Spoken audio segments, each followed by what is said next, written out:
vamos a ver que van a tener características clínicas que pueden ser semejantes a las reactivas. Ahora, este esquema que está acá es importante tener en cuenta que cuando hablamos de una neoplasia, se conoce la causa o el agente etiológico como tal. Bien, vamos a ver qué es clave de la modificación genética. ¿Sí? Es clave el componente genético, porque vamos a ver que cuando hay una mutación en una mujer, ten en cuenta que la proteína que se produce, bien, va a ser diferente a una proteína normal, que puede sobreexpresar una función o disminuir una función. Bien. Ten en cuenta que todas estas proteínas reguladoras de la expresión génica o las proteínas en sí que se producen, es importante tener en cuenta que puede actuar, producirse y actuar en la misma célula. ¿Cómo se llamaba ese mecanismo de acción? Se producía, se liberaba y actuaba sobre la misma célula. ¿Está bueno? Uno era endocrina. ¿Cómo se llama cuando actúa con células vecinas? El mediador que se libera. Paráctina. Y cuando actúa sobre la misma célula, autócrina. Ahora, para que actúen todos estos compuestos es importante tener en cuenta que van a interactuar con un receptor. ¿Bien? Interactúan con un receptor, desencadena una señalización intracelular. ¿Bien?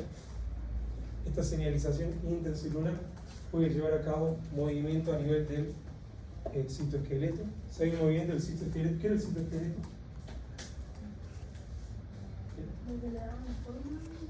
La estructura intracelular que le da la forma que permite el movimiento de organismos. ¿Bien? Y va a haber modificación del metabolismo, que puede estar aumentado o disminuido. ¿Bien? Generalmente en este caso puede llegar a estar aumentado y puede favorecer la sobreexpresión de nuevos genes para que estas células, ¿qué características tenían las células en las neoplasias? No importa si era niño marino, pero ¿qué hacía? Con respecto al resto, tenía una capacidad de proliferar, de multiplicarse, ¿bien? Bajo ningún estímulo preciso, ¿sí? Sobre el resto. Por lo tanto, esto iba a crecer. ¿Bien? Acá vamos a hablar de patologías benignas. Recuerden, neoplasia benigna versus maligna. ¿Qué caracterizaba las malignas? ¿Cómo eran las células de las malignas? De las células malignas. ¿Cómo eran? Eran invasivas, favorecían la destrucción, ¿qué más? Eran autoproliferativas. Ojo, porque las benignas también pueden ser autoproliferativas. Pero pueden realizar metástasis las malignas. ¿Bien? Pero, y hay algo que es clave, ¿por qué estas células pueden invadir, realizar metástasis, destruir? Porque tenían una característica de anaplasia, una característica que hablaba de la involución, ¿bien? Hace algo más, ¿bien? Inicial, y pueden proliferar, multiplicarse, invadir, ¿estamos? Diferente de la benigna, que la célula en sí es semejante al tejido normal. ¿Bien? ¿Recuerdan eso? Ahí lo vamos a ver. Entonces, las neoplasias benignas no tienen atipia celular versus que la maligna sí tiene atipia celular. ¿Cuáles eran las atipias celulares? ¿Alguna que se acuerda? ¿Atipia celular? ¿Cuáles eran? ¿Cómo? ¿Pero cuál era la atipia celular? ¿Cuáles eran los cambios? Los núcleos. ¿Qué pasaba con los núcleos? ¿Qué pasaba con los núcleos? ¿Eh? ¿Qué pasaba con los núcleos? Pueden estar de diferentes tamaños. Puede haber hipercromatismo. Puede haber células de diferentes tamaños y diferentes formas. Podría haber, por ejemplo, pérdida de polaridad de acuerdo a si es el epitelio. Entonces, todas estas células iban a tener una diferencia, no iba a haber una homogeneidad en las malignas versus que las benignas se parecen al tejido normal. Bien, yo veo una neoplasia benigna que era tejido adiposo. Bien, voy a llamar lipoma, porque se ve semejante, diferente al liposarcoma, que hay atipia celular. Ahora, en la neoplasia benigna recordemos que crecía expansivamente, ¿bien? Versus que la maligna generalmente tiene un crecimiento más bien infiltrante, un crecimiento que invade, un crecimiento que destruye al tejido, ¿bien? Y por lo tanto, el tratamiento era completamente distinto. Mientras que una se extirpaba En los otros casos, si no se puede extirpar, se hace radioterapia o quimioterapia, o se hace cirugía más quimio, o cirugía más radio y quimioterapia. ¿Bien? ¿Está claro? ¿Se acuerdan de la atipia, no? Hipercromatismo, y lo que tiene que ver con pleomorfismo nuclear, pleomorfismo celular, ¿bien? Tiene que ver con las formas. Y células y núcleos de diferentes tamaños. Ejemplo. Acá. Comportamiento clínico. ¿Sí? Fíjense acá. Medio mioma. Neoplasia benigna de qué tejido? ¿Qué? Muscular, pero ¿qué músculo? Músculo liso. La neoplasia benigna de músculo liso, que tiene crecimiento, puede ser lento, más bien expansivo, que respecta, por ejemplo, al tejido sano, y las células presentan características al músculo liso normal. ¿Bien? Versus el leiomiosarcoma, neoplasia maligna de músculo liso. ¿Bien? Que invade, que destruye, que puede generar una gran lesión a nivel del órgano, que puede llegar a generar metástasis. ¿Bien? Y que la célula, si se fija en esto, está esquematizado la diferencia entre una célula normal versus células con atipia. Estamos completamente desordenado el tejido, células con núcleos con hipercromatismo. Bien, ahora, si se fijan acá, hay una gran tabla con un montón de ejemplos. Y vamos en cuenta, por ejemplo, que vamos a hablar de neoplasia benigna y maligna, por ejemplo, a nivel de los vasos sanguíneos, el hemangioma. ¿Bien? El hemangioma, la neoplasia benigna, completamente distinto, por ejemplo, al angiosarcoma. Y ahí se nos vamos acordando de determinación en oma versus el sarcoma. Cuando hablamos de sarcoma, ¿de qué hablamos? Neoplasia maligna, ¿de qué origen? Y de qué conectivo mesenquimal. Porque cuando hablamos de carcinoma, ¿de qué hablamos? Carcinoma, que no es mesenquimal, es de origen. ¿Será de origen epitelial? Bien, recuerden que el carcinoma es de origen epitelial. Las dos son neoplasia maligna, solo que uno es del epitelio, bien, mientras que el otro es de tejido conectivo. Entonces, recuerden esto: músculo liso, leiomioma, músculo estriado, rhabdomioma o rhabdomio sarcoma. Bien, ¿dónde está el que quería hablar? Acá está. Bien, fíjense, lineamientos de los ductos o de tejido glandular. Recuérdense, cuando leen adenoma, habla de la glándula. ¿Ven? De la glándula. ¿Sí? Adenoma. ¿Estamos? Que es completamente distinto al adenocarcinoma. Quiere decir que hay la neoplasia maligna de un origen epitelial, por ejemplo, de una glándula. ¿Queda claro? Sí. ¿Estamos?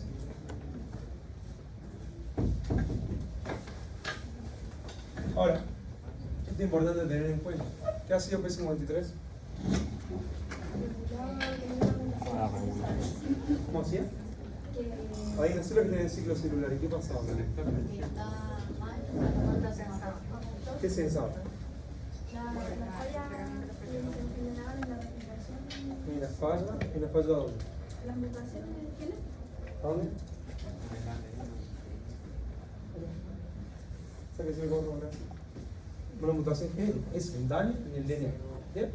Y ese daño en el DNA era censado por P53, que se denominaba como el guardián del genoma. Y ahí automáticamente, ¿qué hacía P53 con el ciclo celular? No, antes de eso. Si no, morirían todas las células. ¿Cuál era el ciclo celular? Hay una red del ciclo celular, que era un estado de quiescencia. ¿Bien?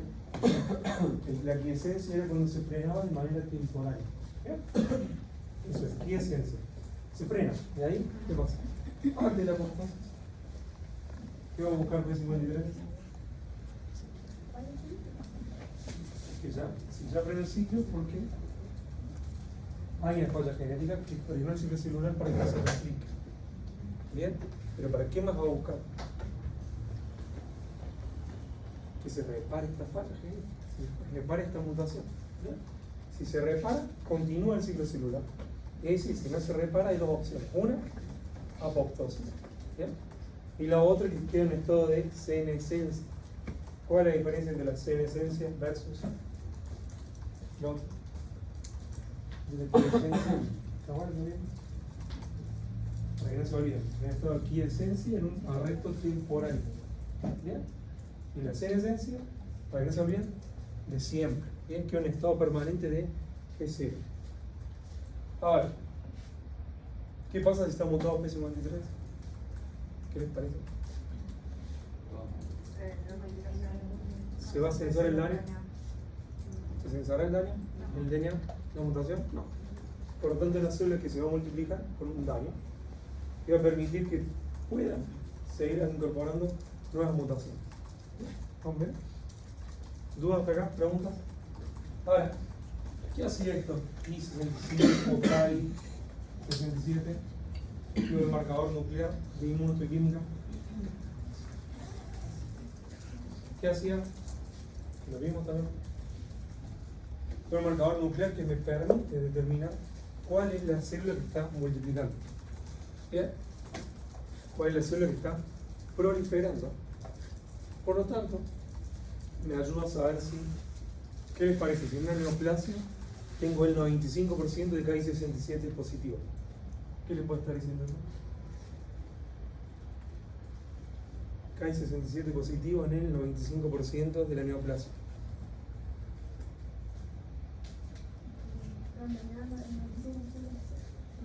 Sí, dañadas, pero más que dañadas. ¿No? Sí, está mutado. ¿Qué me está indicando el marcador? ¿Qué le dije que indicaba? ¿Qué célula está proliferando? ¿Qué célula está proliferando? Entonces, yo tengo una marcación alta de KI67. ¿Cómo está esta neoplasia? Creciendo rápidamente, expandiéndose rápidamente.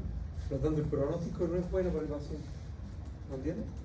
Entonces, solamente me dice, está proliferando tal porcentaje. Es lo mismo que haya un 5% de positividad, a un 30, a un 50, a un 90. Por ejemplo, el linfoma de Burkitt.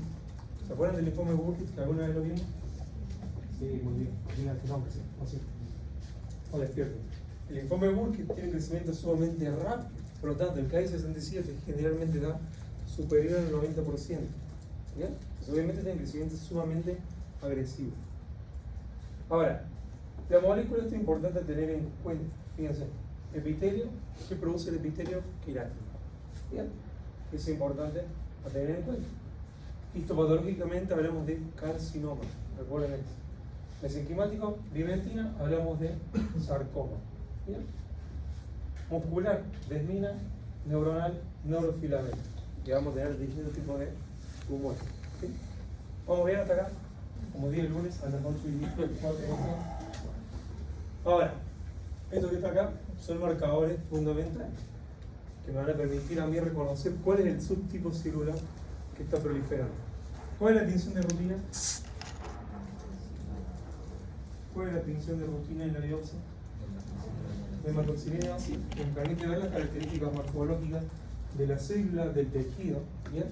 Pero, por ejemplo, yo veo en una biopsia, ¿bien?, de una neoplasia maligna o linfoma, yo veo una gran proliferación de células azules. ¿Bien? Pero, ¿se acuerdan cuando vimos el linfoma? ¿Se acuerdan de algo del linfoma? No. Algo, así no importa qué tipo. Había muchos subtipos, pero era un solo subtipo. Eran muchos subtipos. Por lo tanto, yo tengo que definir si es un linfoma de células B, si es un linfoma de células T, si es un linfoma de células B maduras o un linfoma de células B inmaduras, por ejemplo. Y para eso, con la hematoxilina y vacina, no me alcanza. Por lo tanto, tengo que llegar a determinar, por ejemplo, con distintos marcadores. Por ejemplo, CD3 me va a determinar si es positivo la presencia de linfocitos T. Si es linfocitos B, en vez de ser CD3 va a ser CD20. Bien. Por ejemplo, la célula de Richter-Steinbach. ¿A quién le acuerda de eso? El linfoma de Hodgkin. Bien, la célula de Richter-Steinbach. Por ejemplo, si quiere identificar macrófagos, CD68. Bien, la célula de Schwann o los melanocitos van a ser positivos para S100. Bien, los melanocitos van a ser positivos también para HMB45.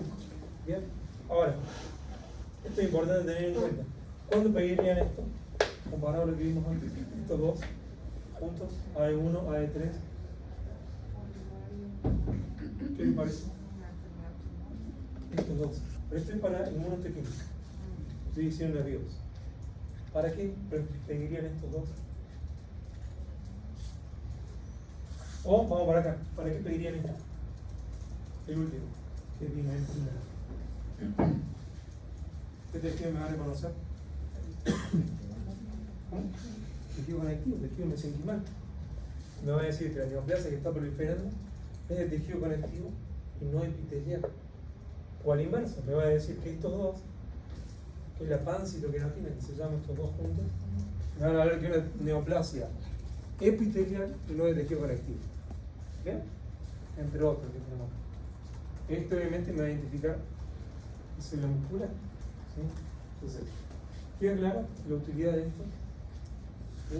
Son solamente algunos, pero realmente hay más de 200 marcadores. Y estos son los más frecuentes. Ahora, fíjense por ejemplo, inmunohistoquímica en histiocytosis de células de Lang. Por ejemplo, tenemos la hematoxilina eosina, que vimos, me da las características morfológicas, me define la forma de la célula, el tamaño nuclear, si tiene uno o varios núcleos, pero para confirmarlo necesito de inmunohistoquímica. En este caso, por ejemplo, CD1A y S100. De acuerdo al tipo de patología, voy a requerir o un solo inmunohistoquímica, voy a requerir dos inmunohistoquímicas, o ya puedo determinar, por ejemplo, los linfomas, no solamente definir cuál es el subtipo celular, sino el que es 67, que marcaba proliferación, y puedo solicitar BCL2, MUC, bien, que son distintos marcadores que hablan también del pronóstico del paciente. Y muchos de estos van a determinar luego el tratamiento. ¿Bien? Ahora, papiloma. ¿Bien? ¿A qué se asocia? Al VPH. Bien, el VPH vamos a ver que hay un gran número de distintos subtipos de VPH. Bien. Pero que la mayoría de las lesiones en boca van a ser de carácter benigno. Hay algunos que son de transmisión sexual y otros que no. Bien. Tengan cuidado cuando vean en su consulta a pacientes menores de edad que tengan papiloma. ¿Por qué cuidado? Porque la mayoría no tienen nada que ver con transmisión sexual. ¿Es claro? Porque si le dicen eso a la madre, al padre o al tutor, ¿qué van a pensar? De un abuso sexual. ¿Bien? Entonces es importante tener en cuenta eso. ¿Sí? Ojo con lo que dice. Entonces, ¿cómo se describe eso? Como una lesión nodular de aspecto, una lesión exofítica que tiene proyecciones digitiformes que suelen tener un color blanquecino. ¿Por qué tener un color blanquecino? Porque tiene queratina, generalmente están queratinizados. ¿Sí? La mayoría de estas lesiones, como vemos, son por contacto directo. ¿Bien? Yo tengo que pensar en un niño, por ejemplo, y revisar, por ejemplo, las manos, porque muchas veces tienen verruguitas en las manos y se mueven. ¿Bien? Y eso es tener una óptima curación. Tengan en cuenta eso. Ahora, vamos a tener lesiones benignas, ¿bien? Como lo que tiene que ver con el papiloma, que ocurrió a nivel oral. En piel podemos tener sobre todo lo que se llama verrugas, ¿bien? Y esto lo vimos, ¿de acuerdo? El último. Hiperplasia epitelial focal o enfermedad de HEC, ¿bien? Que es el VPH 13 y 32, ¿bien? Son múltiples, más del papiloma es de típica lesión papilomatosa, se pueden tener como múltiples pápulas que afectan a la mucosa de reactividad. El VPH por sobre todo está asociado, chicos, al carcinoma orofaríngeo. Actualmente se está estudiando si podría tener o no una asociación con el cáncer de la cavidad oral, pero hasta el momento no hay ninguna asociación directa. No hay ningún respaldo de eso. ¿Sí? Está investigando. Puede que a unos años se confirme, ¿sí? Pero todavía no. Ahora, recuerden, las lesiones que están asociadas más los subtipos. ¿Sí?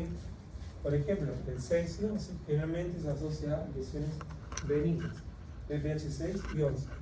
Verso, por ejemplo, el 16 y el 18, que se asocian sobre todo a neoplasias malignas, asociadas al VPH. ¿Bien? 6 y 11 benignas, 16 y 18 malignas, entre otros. ¿Bien? Sí. 16 El 11 lo tienes que saber. 16, 18. No, el 6, 11 lo tienes que saber. 16, 18. Vale. Eso es lo más importante. ¿Y por qué eso es lo más importante? Aparte de eso, el día de mañana, cuando todos tengan hijos, si tienen hijos, porque ahora es obligatorio para todos, las niñas y las niñas, ¿qué cosa es? La vacuna. Entonces es importante entender que si le voy a poner una vacuna a mi hijo, voy a saber qué le está dando. Voy a ver que hay vacunas que tienen para 2 cepas, para 4 cepas o para 9 cepas, que hablan sobre todo de las patologías más frecuentes y las patologías, sobre todo, malignas, para evitar qué cosa. Cáncer, ¿de qué? Cerebrohipotenía por sobre todo. ¿Bien? Tengan en cuenta eso. Ahora, ten en cuenta que estas lesiones pueden afectar, bien, cualquier mucosa, ya sea queratinizada o no queratinizada.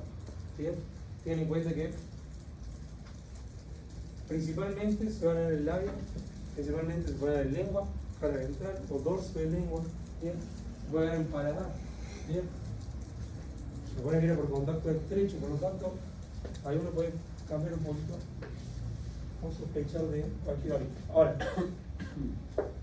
la mucosa puede tener un color rosado semejante, una lesión semejante a la mucosa, o si está más queratinizada va a tener un aspecto más bien blanco. Es importante tener en cuenta. Y esto es importante, que la lesión es pedicular. Que sea pedicular, ¿qué me favorece? La extirpación de la lesión. Por un lado me favorece eso. Pero a pesar de que sea pedicular, siempre cuando lo voy a extirpar, tengo que buscar de extirpar un poco más hacia la profundidad. Bien, y 1 o 2 milímetros alrededor. ¿Por qué? ¿Para qué? El margen. Para no comparar. Más que para comparar, para sacar, por ejemplo, la célula del estrato basal que le podrían dar de vuelta a origen. ¿Bien? Porque puede volver a aparecer, si no lo extirpo completamente. Entonces, acá más que un papiloma, tiene un aspecto más bien parecido. Es un papiloma, pero ¿cómo se ve esto? ¿Qué color tiene? O blanquecino, un aspecto más bien verrucoso, ¿bien? Y se describe también como coliflor, ¿bien? Pero acá cambia un poquito más, en vez de ser más bien blanco, este tiene un color más bien rosado, ¿sí? Con múltiples puntitos, ¿bien? Múltiples, una lesión exofítica nodular, con múltiples proyecciones digitiformes, ¿bien? Del otro lado, fíjense. ¿Dónde se encuentra esta lesión?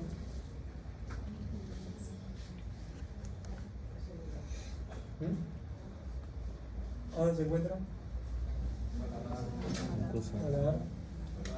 Paladar blando, ¿dónde? ¿De qué lado? Derecho en relación a quién. ¿Quién es este?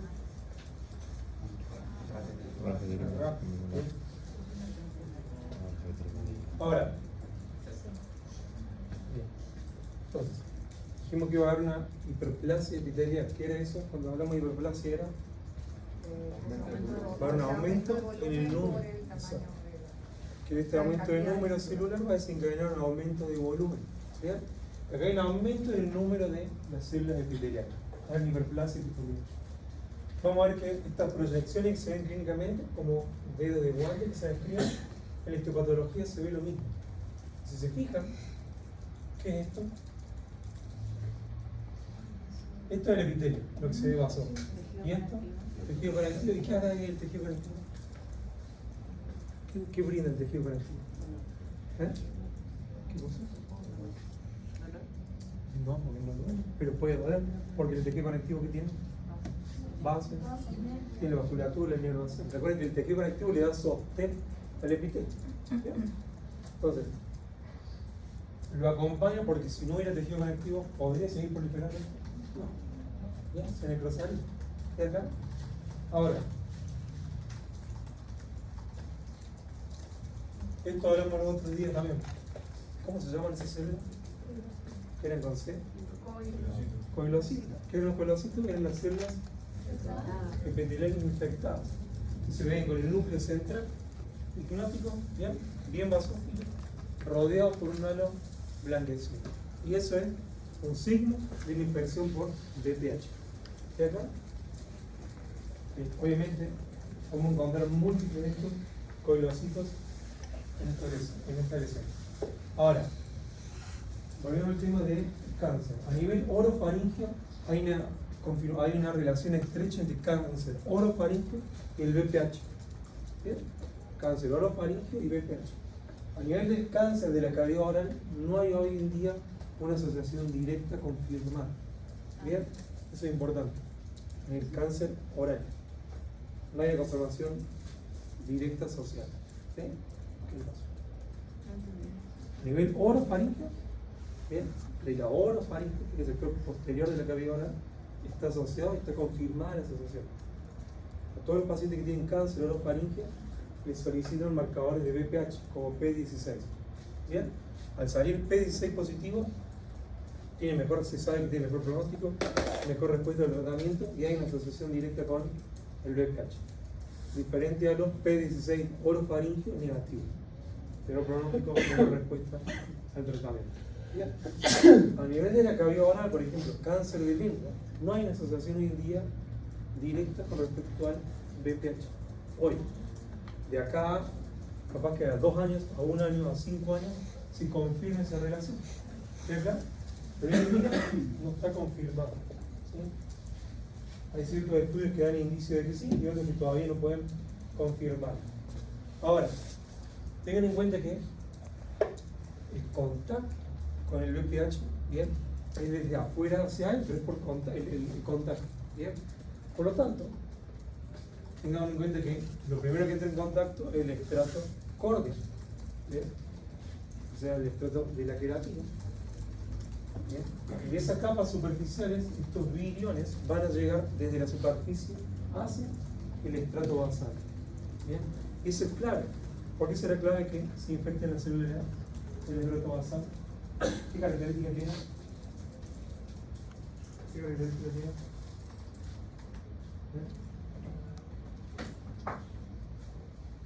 ¿Qué capacidad tiene la célula del estrato basal?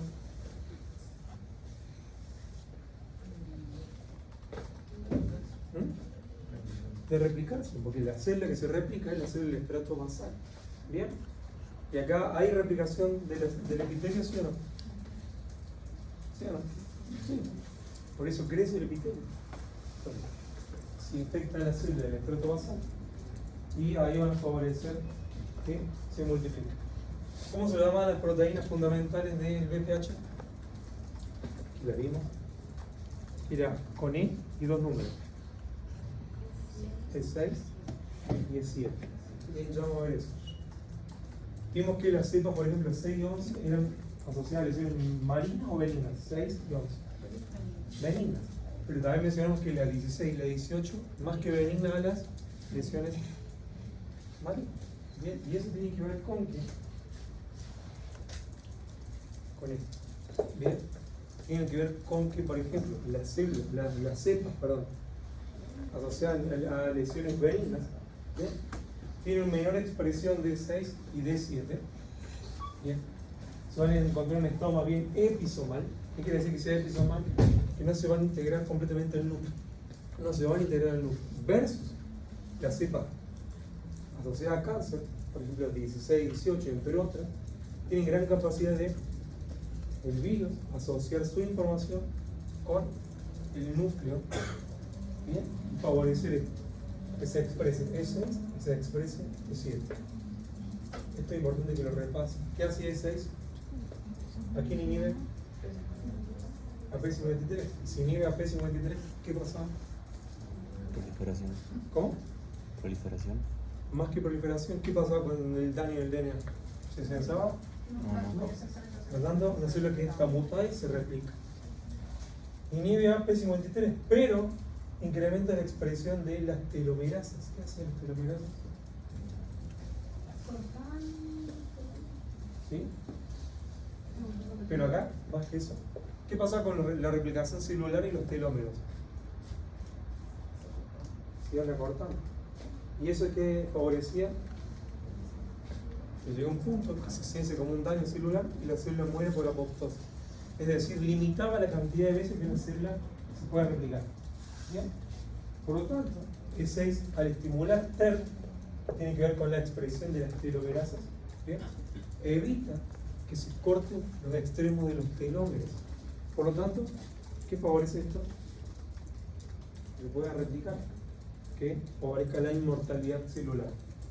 E6. Vamos con E7. ¿Bien? Fíjense, aquí inhibe, ¿se acuerdan de esto? Inhibe la acción de RB. ¿Quién era RB?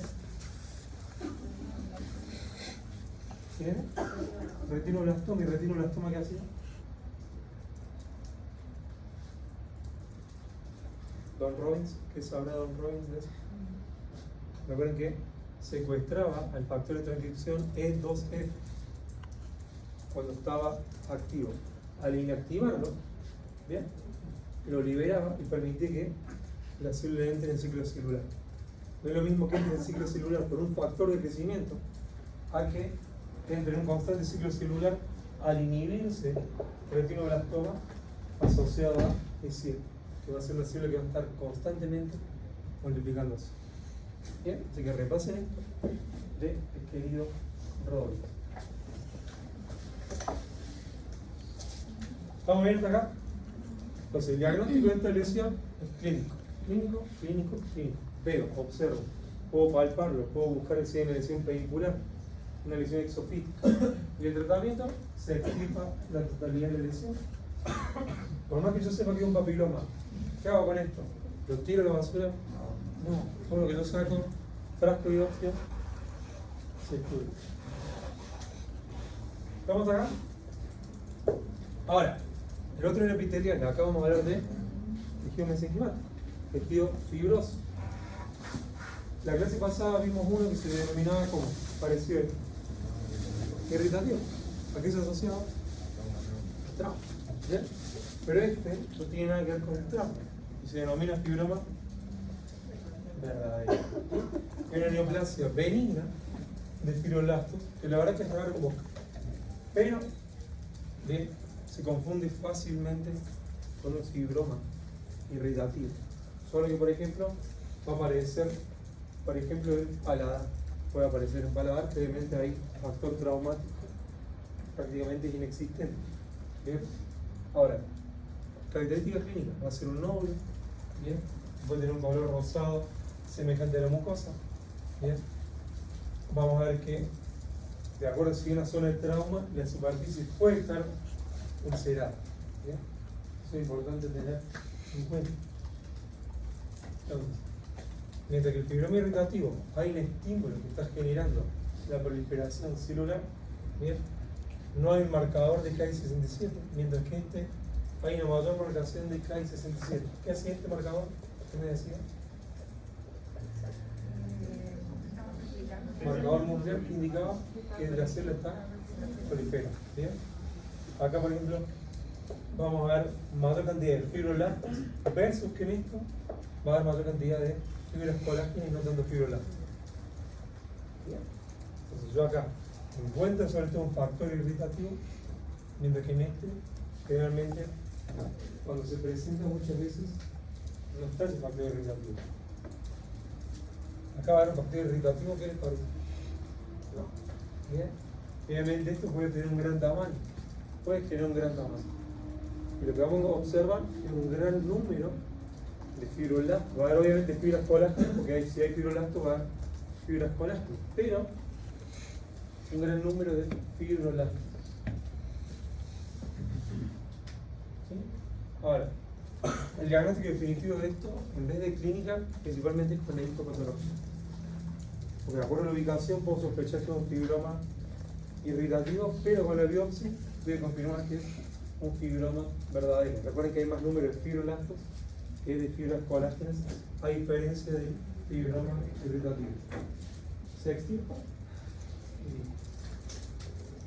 Ahora, neoplasia benigna de origen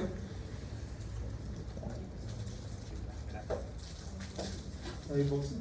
Ahora, ¿cómo se ve la grasa macroscópicamente? Amarillo. Color amarillo. Bien, amarillo. ¿Está? Por lo tanto, estos nódulos, de acuerdo a la ubicación que tengan, Si es más profunda la mucosa, va a tener un color más bien semejante a la mucosa. Pero si se da más bien superficial, ¿qué color puede llegar a tener el fenómeno ligeramente? Un color más bien amarillo, de acuerdo al caso. Bien. Ahora, tengamos en cuenta que es sumamente frecuente dentro de estas neoplasias benignas. Bien, si se fijan, va a haber un nódulo que a simple vista, ¿con qué puede plantear el diagnóstico diferencial? Con un fibroma irritativo. Bien, pero si se fijan, también se ve como un color rosado pálido, pero el trasfondo se ve un poquito más bien amarillo, ligeramente. ¿Bien? Generalmente tiene un crecimiento lento, bien, asintomático, no le duele, no le molesta, salvo que adquiera gran tamaño y empiece a molestar al paciente. Puede ser sesi, puede ser pediculado,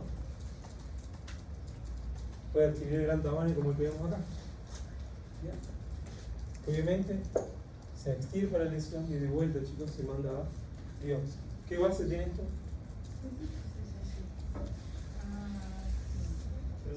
Sesi. Una bien plana, bien, una base sesi. Obviamente, ¿cuánto mide esto?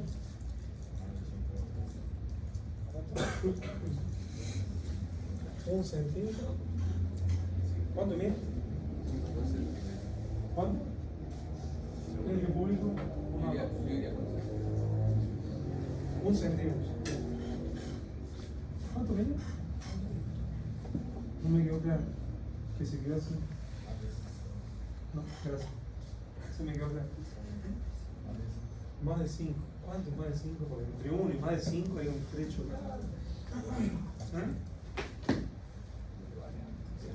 Mide como unos 4 centímetros. Bien, comparen con los molares. Pero depende de que tan abierta tenga la boca. No, pero comparen con la corona de esto. Claramente se ve mucho más grande esto que esto. ¿O no? Estoy loco. Uy, cosa buenísima. ¿Bien? También hace mal, pero. Ahora, ¿qué ven acá? Adipocitos. ¿Por qué dicen que son adipocitos? ¿Cómo? Histología de esa manera. ¿Cómo es de esa manera? Pero se tiñe. No se tiñe. Más que no se tiñe, se pierde. ¿Bien? En la inclusión en parafina se pierde. Y dejan estas vacuolas blancas, rodeadas obviamente por la estructura celular. El núcleo se encuentra bien en la periferia. ¿Sí? Ahora, ¿se parece el adipocito este al normal? ¿Sí o no? El tejido. ¿Bien? Entonces esto es importante, uno de los ejemplos claves para entender un lipoma versus un liposarcoma, que va a haber atipia celular, va a haber una gran variación en el tamaño de esta célula. ¿Bien? Va a haber obviamente una clínica que va a ser más bien destructiva, versus que este es, como vimos, respeto a la mucosa, crecimiento lento, expansivo. ¿Bien? Si quiero ver el tejido adiposo, puedo utilizar red oil. Recuerden eso, red oil. ¿Bien? Como dejan estos espacios en blanco rodeados por la membrana y los núcleos en la periferia. ¿Sí? Esto es algo muy importante. En la clínica, cuando uno extirpa un lipoma, ¿bien? Uno no sabe si muchas veces es pequeño y puede sospechar de que es un fibroma. Obviamente cuando la extirpas puede ver el color amarillo. Y aparte de eso, cuando uno lo deja en el frasco con formalina, generalmente queda en el estrato, en la parte superficial. El frasco queda como flotando con el tejido adiposo. Ahora, papiloma, fibroma verdadero, lipoma. Y esta es neoplasia benigna de origen músculo liso. ¿Bien? Músculo liso, leiomioma. Cabello oral es muy raro. ¿Bien? Lo podemos encontrar, por ejemplo, en lo que tiene que ver en el labio inferior, como vamos a ver, va a aparecer en paladar. ¿Sí? Puede tener un color, realmente como un color o semejante a la mucosa, un color rojizo, un color azulado. ¿Bien? Un color más bien azulado. Como digo, puede aparecer en el labio, lengua, paladar. ¿Sí? Ahora, el principal diagnóstico de esto va a ser obviamente que por medio de la biopsia, ¿sí? Porque si se fija, ¿qué color tiene? Amarillo, semejante que. ¿Cómo? Esto, fíjense, ¿qué pasó con la superficie de esta lesión? ¿Por qué se ve amarilla? ¿Por qué se va así? No se va, ¿no? Ahí está sumamente traumatizado, puede estar ulcerada la superficie. ¿Bien? Ahora, ¿qué patología reactiva vimos que puede aparecer en el labio? Patología reactiva, que no es el fibroma irritativo, que puede aparecer en el labio. ¿Qué se va a aparecer esto? ¿Cuál?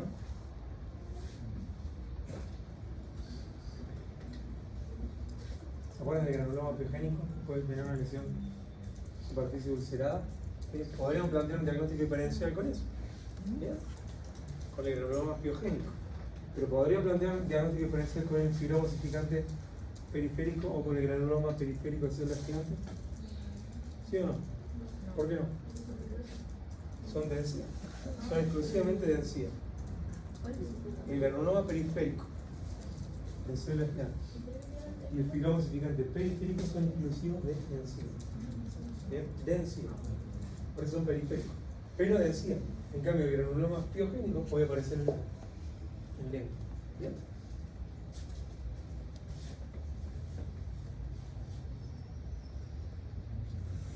Ahora, fíjense acá. ¿Qué le llama la atención de esta proliferación?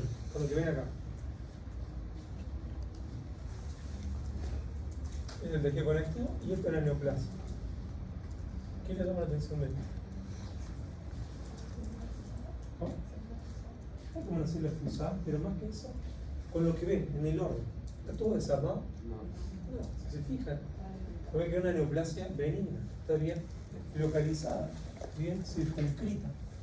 Claramente yo veo el tejido sano o el tejido conectivo normal versus la neoplasia. Como dijo su compañera, hay como unas células fusadas, unas células alargadas, bien, que se describe que el núcleo de estas células tiene forma de habano. ¿Por qué forma de habano? Porque tiene un extremo rombo. Los extremos son rombos, son alargados. A ver dónde hay acá. A ver. Son alargados y tienen los extremos más bien rombos. ¿Sí? Y eso es característica de estas células musculares lisis. Ahora, si quiero confirmar, por ejemplo, que es de músculo liso, por favor, tengo la hematoxilina oncina, pero puedo solicitar la inmunohistoquímica de desmina, ¿bien? O actina de músculo liso. Son distintos marcadores musculares. ¿Queda claro? Entonces, si yo quiero confirmar mi inmunohistoquímica que es un músculo liso, puedo solicitar desmina o actina de músculo liso. Pero recuerden, esta proliferación de células fusadas, bien localizadas, circunscritas, que tienen un núcleo alargado con forma de habano. Esto que está acá es importante. Mucho de la localización de estas neoplasias benignas clínicamente puede parecer cualquier otra patología. ¿Bien? Por lo tanto, lo que es fundamental para el diagnóstico es la biopsia. Por lo tanto, si una neoplasia benigna se extirpó la totalidad, bien, no va a residuar. Ahora, distinto al legomioma, tenemos al rhabdomioma. Bien, en vez de músculo liso, tenemos músculo estriado. En boca también es sumamente raro en la vida. En vez de tener estas células fusadas alargadas, tenemos como esta presencia de células más bien como romboidales que tienen acá, que se ven acá. Bien, completamente distinto. El legomioma versus el rhabdomioma.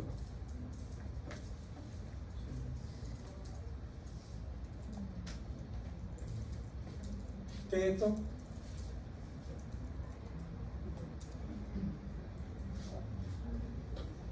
¿Qué es esto? ¿Cómo? ¿Cómo? cementerio, muy bien. ¿Y esto? Perfecto. ¿Y acá? Músculo. Bien, el músculo.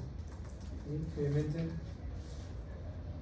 tenemos esta proliferación de músculo estriado. ¿Sí? Con el corte podemos ver la característica de las fibras, ¿bien?, de estas células musculares estriadas. Bien, generalmente el diagnóstico es con hematoxilina ocina por las características que tiene. ¿Bien?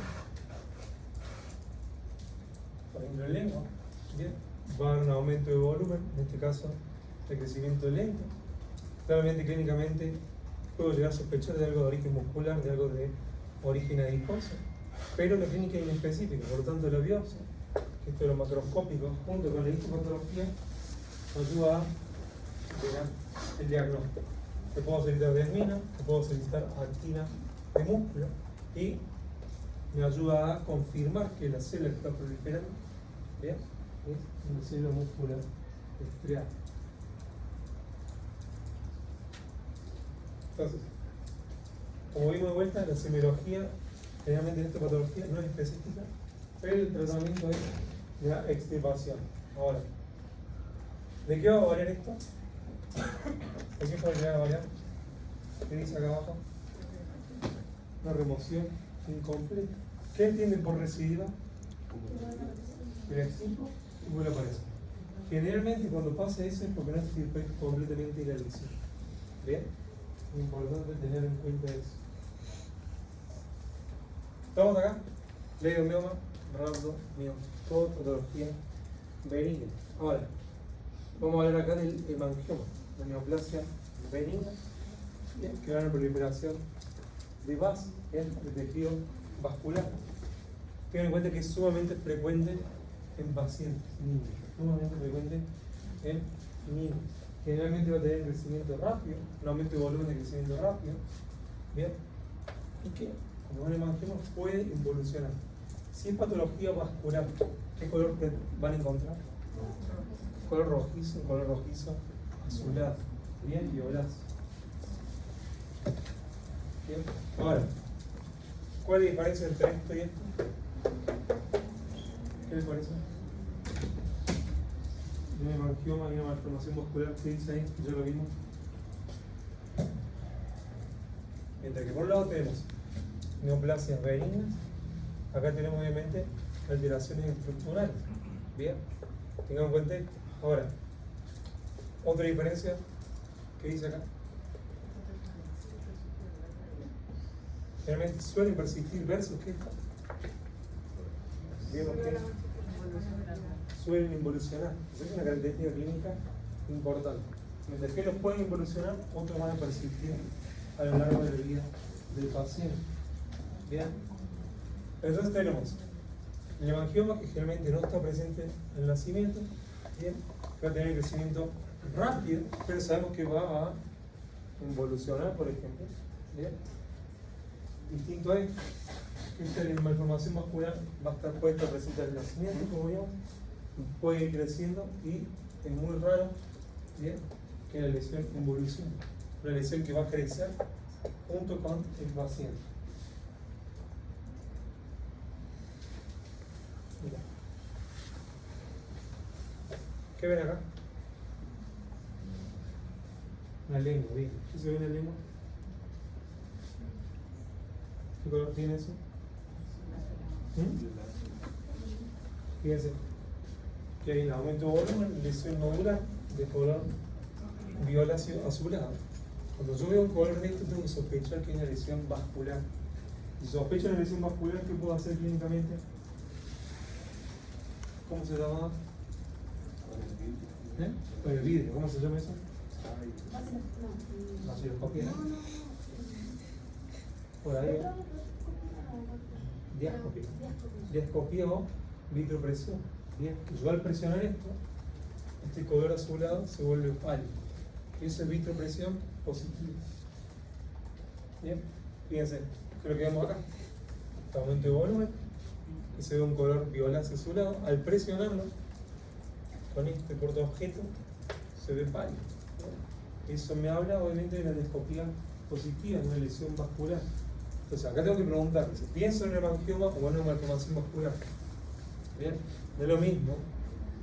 Paciente niño, que han aparecido luego del nacimiento y que sabemos que va a evolucionar, a una patología que le ha presentado durante años. Entonces, ve el hemangioma y sospechar más bien de una malformación vascular. Bien. Ahora, si yo voy a extirpar estas lesiones, cuidado de que tengo. ¿Qué les parece? ¿Cuál es la principal complicación que puede presentar? Que de acuerdo al caso, puedo tener una gran hemorragia. ¿Bien? Eso es importante a tener en cuenta. ¿Sí? Ahora, según la presentación clínica, estos hemangiomas pueden ser o cavernoso o capilar. El capilar es más bien plano, ¿sí? Más bien cambio de color, rojizo azulado plano versus el cavernoso, que va a haber un aumento de volumen bien marcado, como veíamos recién. Esto es importante. Muchas de estas lesiones se pueden dar a nivel intraóseo. ¿Bien? Para una de estas patologías que sea dentro del hueso mandibular, se ve como una lesión radiolúcida. Bien, pero el problema de esto es que si uno no hace un diagnóstico previo correcto, puede tener una gran hemorragia cuando uno intenta hacer la biopsia a nivel mandibular. ¿Qué subtipo será esto? ¿Capilar o cavernoso? Capilar versus ¿qué esto? Cavernoso, que es solevantado. ¿Bien? Sobre todo solevantado. ¿Bien? Hay que preguntar cuándo hace que tiene lesión, cómo apareció. ¿Qué le llama la atención ahí?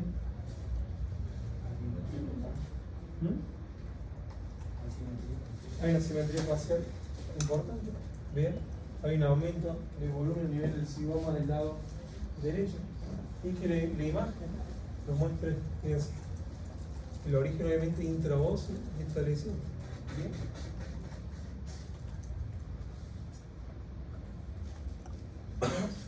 Y que la histopatología, recuerden, se corresponde a un aumento en el número de vasos.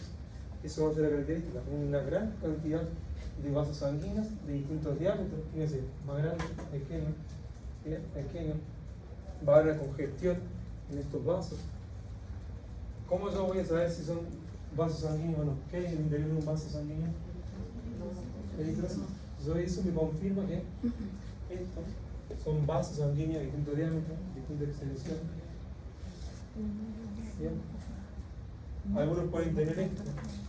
¿Qué están viendo acá? Está lleno de glóbulos rojos. Entonces, pero también puede haber un trombo. Dentro de estos vasos puede haber trombos también. ¿Sí?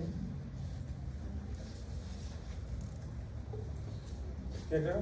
Ahora, en el caso de hemangioma, principalmente los voy a observar, los voy a controlar en la clínica por su tendencia a involucionar. Mientras que, de acuerdo al caso de la malformación vascular, de acuerdo a la extensión que tenga, puedo llegar a esclerosarlo. ¿Para qué será eso? ¿Para qué voy a buscar esclerosarlo? Puede tener gran extensión. ¿Qué riesgo tenemos de que sea? ¿Qué es la esclerosis? ¿Qué entienden por esclerosis?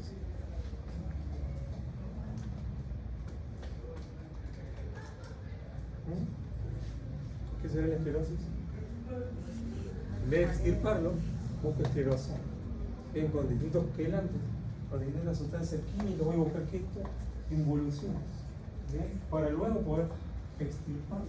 Porque puedo tener claramente una gran hemorragia de esto. ¿Sí?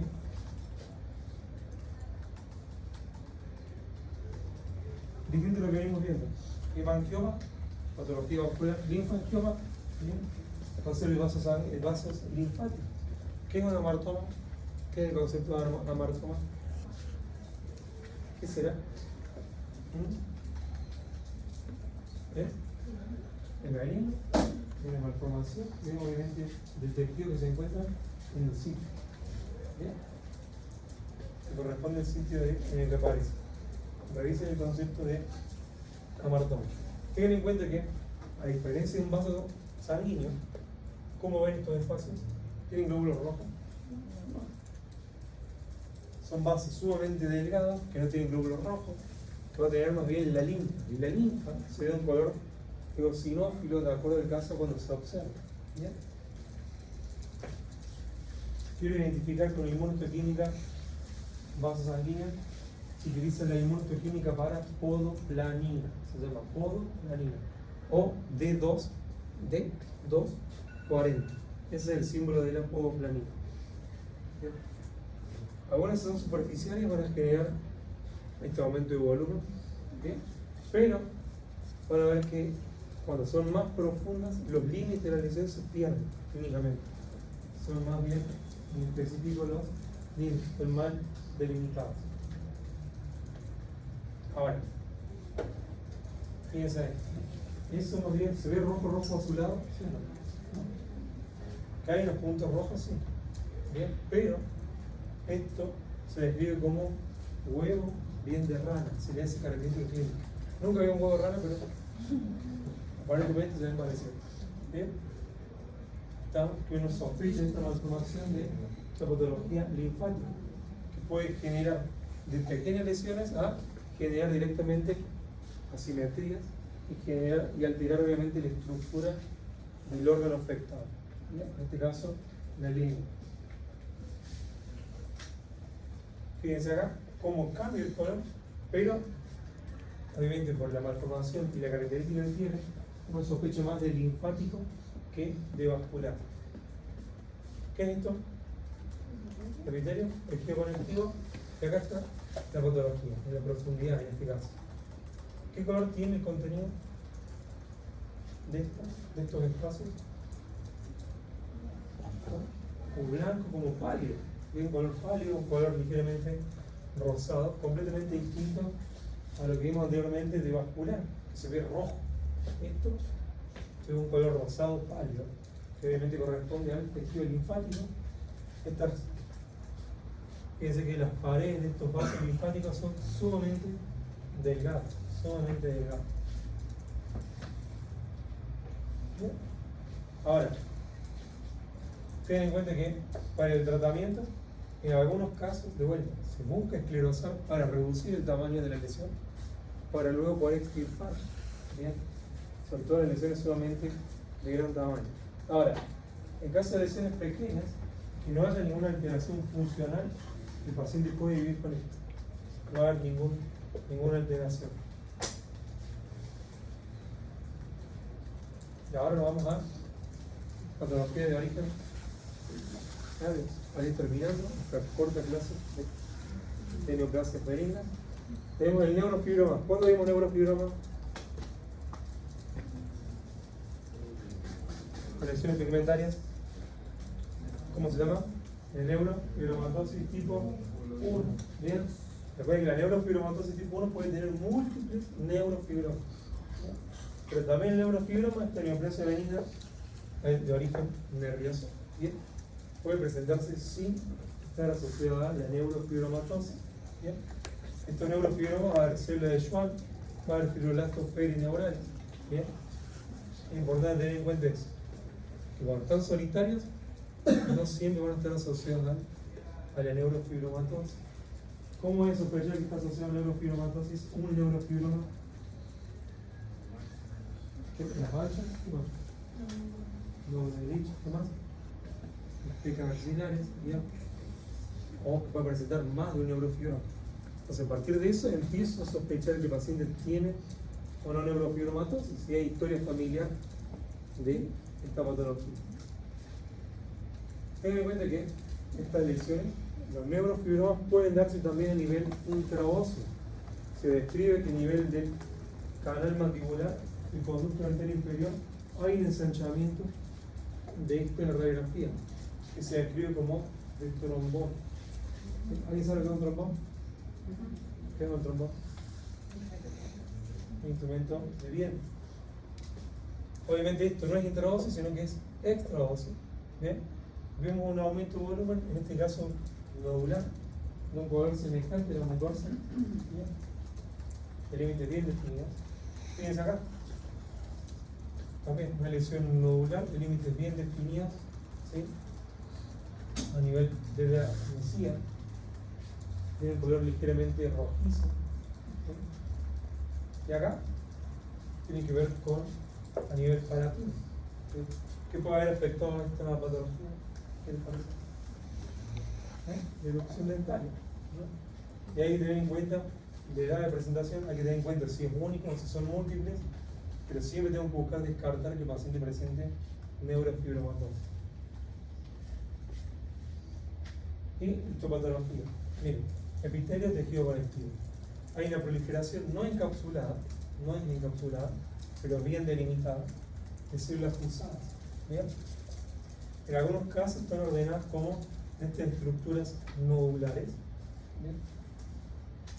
A mayor aumento veo esta presencia de células fusadas alargadas. Recuerden, cuando algo fusado es algo alargado.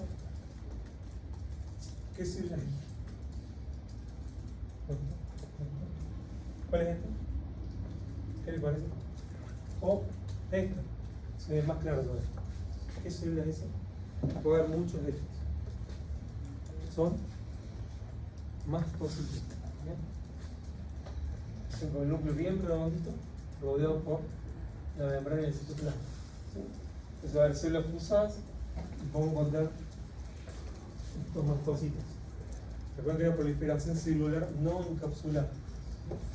Ahora, generalmente se extirpa y no es recidiva de esta lesión. Neurofibroma, neurofibromatosis tipo 1, con enfermedad de von Recklinghausen. Neurofibromatosis tipo 2, había, ¿qué cosa? En vez de neurofibromas, schwannomas, o también conocido como neurilemomas. ¿Sí? Hay una proliferación de benigna de células de Schwann, que pueden estar o no asociadas a la neurofibromatosis tipo 2. Bien, pueden encontrarse solitarias.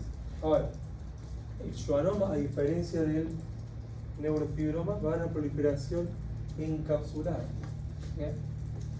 ¿Está claro? El otro no era encapsulado, este sí es encapsulado. ¿Bien? Y que generalmente lo vamos a encontrar en lengua. Acá.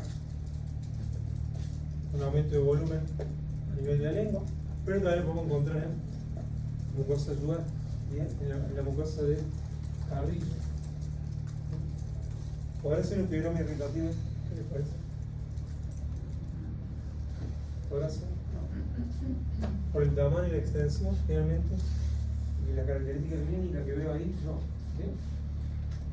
Ahora, la histopatología del schwannoma tiene estos dos subtipos, Anthony A y Anthony B. ¿Qué quiere decir Anthony A? Que hay fascículos en el Anthony A de células de Schwann que están bien localizadas. Ya vamos a ver las fotos. Versus que Anthony B, bien, está completamente desorganizado la célula. Entonces Anthony A bien ordenado, bien agrupado, versus Anthony B está completamente desorganizado. Por lo tanto, mira, no es chino, ¿sí? Entonces yo veo acá fascículos tipo Anthony A, que se ven los núcleos y las extensiones citoplasmáticas acá. Esto viene Anthony A, pero por otros sectores, por ejemplo acá, que se ve desordenado, tipo Anthony B, todos los puntitos celulares. Bien, acá está completamente desordenado, ¿sí? Están todos los núcleos celulares sin un orden aparente. ¿Bien? Versus cuando veo el Anthony B, están estas estructuras que se llaman cuerpos de Verocay. Acá mira. Cuerpos de Verocay. Acá. Están los núcleos y entre medio de estos núcleos se encuentran las proyecciones citoplasmáticas. Cuerpo de Verocay en el Anthony A. ¿Bien? En el Anthony A, cuerpo de Verocay. Está ordenado por esa estructura así que se ven acá. O que se ven acá, por ejemplo. Están los núcleos en espacio con esta estructura rosada y los núcleos iguales. Ese es cuerpo de Verocay en Anthony A. En Anthony B no están los cuerpos de Verocay, están los núcleos de esta célula de Schwann, pero sin un orden aparente. Ahora, clínicamente no, son inespecíficas por lo que se llena el diagnóstico, bien, por medio de histopatología. Si quiero confirmar que son células de Schwann, ¿qué marcador pido? Inmunohistoquímica, ¿cuál es mismo? Empezaba con S y terminaba con 100. S, 100. ¿Bien? ¿Estamos? Luego de esta corta clase de neoplasias que vimos, papiloma, piroma verdadero, leomioma, rhabdomioma, vimos el schwannoma, vimos el neurofibroma, vimos el lipoma, vimos...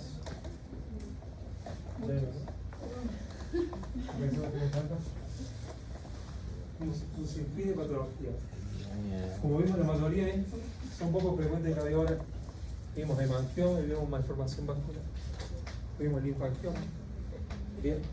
La clínica del hemangioma, la clínica de la malformación vascular, la clínica del linfangioma son características por la presentación de clínica. Bien. Versus el fibroma verdadero, que es inespecífico, versus los neurofibromas, versus los schwannomas. Bien. La verdad que son más bien inespecíficos. Pero tengo que tener en cuenta, por ejemplo, las características clínicas y la ubicación.